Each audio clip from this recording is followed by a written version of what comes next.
Edge Top 10 on NBA.com. Very strict ball handling rules. Thank you. Let's be honest, the NBA right now is electric. The athletes are faster, bigger, and more skilled than at any point in the sport's history. But Oscar Robertson has had enough. He is done watching modern fans wave off the legends who built this game like they were just old men playing in gym class against plumbers and janitors. The Big O is calling it out, and if you have been disrespecting NBA legends, this one is for you. Oscar Robertson is not some bitter old man complaining that nobody appreciates him. He is one of the most important figures in basketball history, and his frustration is rooted in something real. The man averaged a triple-double for an entire season, 30.8 points, 12.5 rebounds, and 11.4 assists every single game for a full year back in 1961 and 1962. Nobody has ever done that. Not Jordan, not LeBron, nobody. So when Robertson says the history of this sport is being erased by lazy narratives and short attention spans, that is not a man who does not know what he is talking about. His message is simple and sharp. These players today did not invent basketball. That is a direct quote. He is not saying modern players are bad. He is saying they walked into a house somebody else built, and too many fans are acting like the house always existed. Robertson's challenge to the skeptics is equally direct. Put today's players in his era and see what happens. The rules were different. The conditions were different. And the game you think you understand was shaped by sacrifices most modern fans have never heard of. One of the biggest problems Robertson points to is how people compare statistics without understanding what those numbers actually meant. Take assists. Today, a player gets an assist even if his teammate catches the ball, takes 3 steps, fakes, spins, and then scores. In Robertson's era, an assist was only counted if the pass led directly to the basket. No extra dribbles, no extra steps. The score had to follow immediately. Robertson said that if his assists had been counted the way they are counted today, he would not have finished with 9,887. He said he might have had over 115,000. Let that number sit for a second. 115,000 assists. The assist record conversation is not even a conversation once you understand the rule difference. Then there is the three-point line, which simply did not exist for most of the early NBA. Players in Robertson's era had to score in a packed paint, fighting through contact in tight spaces, with no reward for pulling up from deep. The floor spacing that makes modern basketball so beautiful to watch did not exist. Every field goal was worth the same 2 points no matter where it came from, so defenses could pack the middle and dare players to score over them. Robertson mastered that game completely. Ball handling rules were stricter too.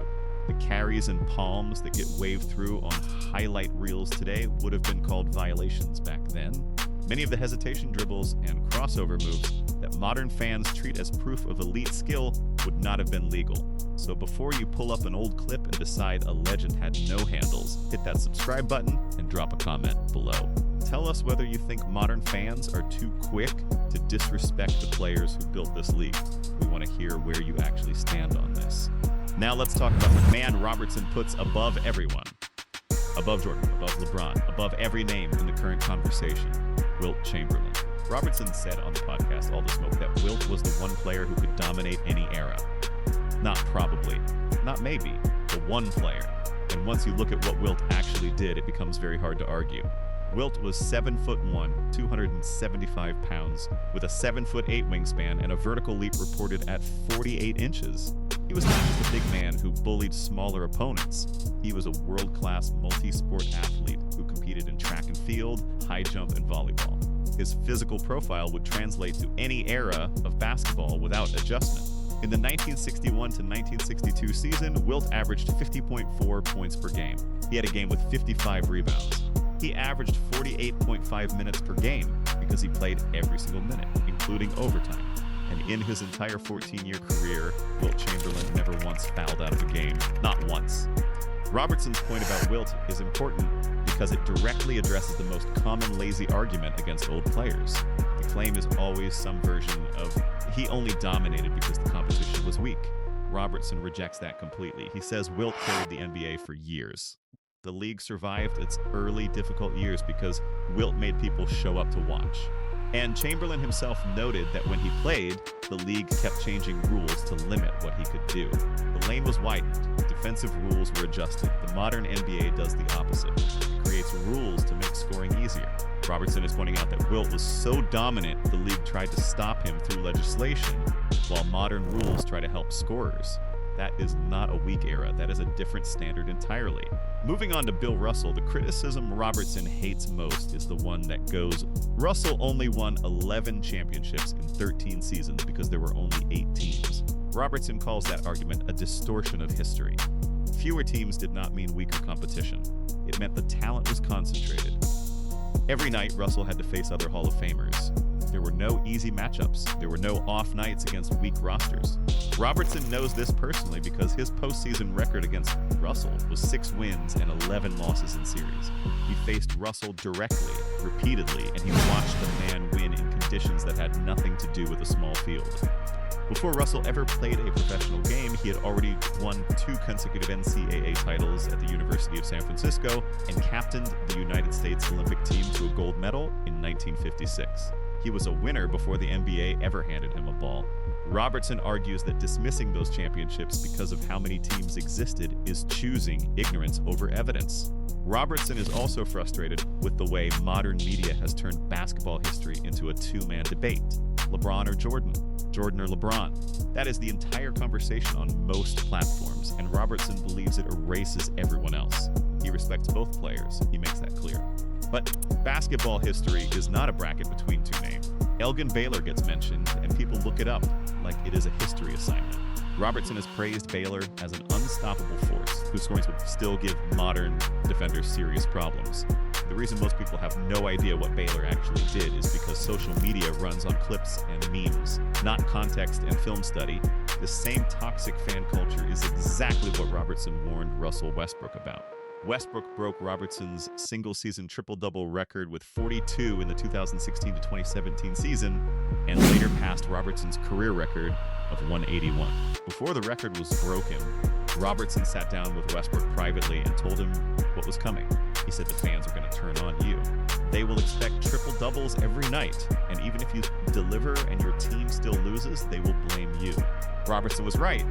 That warning was not about protecting his own record. It was a man who understood how this culture works, telling a younger player the truth before the machine came for him. The reason Robertson has earned the right to say all of this is not just his statistics, it is his life. He was born into poverty and segregation in Charlotte, Tennessee, and raised in Indianapolis. He did not grow up with a basketball. He practiced by tossing tennis balls and rags wrapped in rubber bands into a peach basket.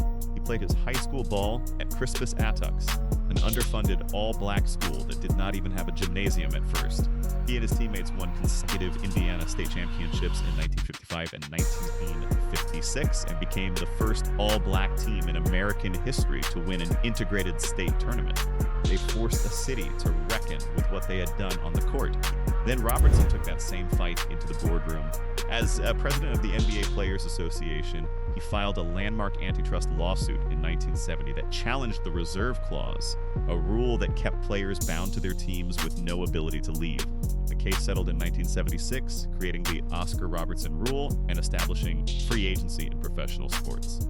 Every massive contract signed today, every player who chose his next team, every piece of empowerment that modern players hold, traces back to a lawsuit Robertson filed when players had nothing. His wife, Yvonne Robertson, put it plainly.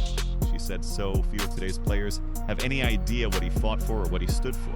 Modern basketball is genuinely great. Nobody is asking you to pretend otherwise. But it did not appear from nowhere. Everything you love about today's game was built on a foundation laid by Oscar Robertson, Wilt Chamberlain, Bill Russell, Elgin Baylor, and the generation that came before highlight culture existed. Respecting those men does not take anything away from the players you watch today. It just means you understand the full story. Subscribe if you're with us, and tell us in the comments which older legend you think gets disrespected the most by modern fans, because this conversation is long overdue.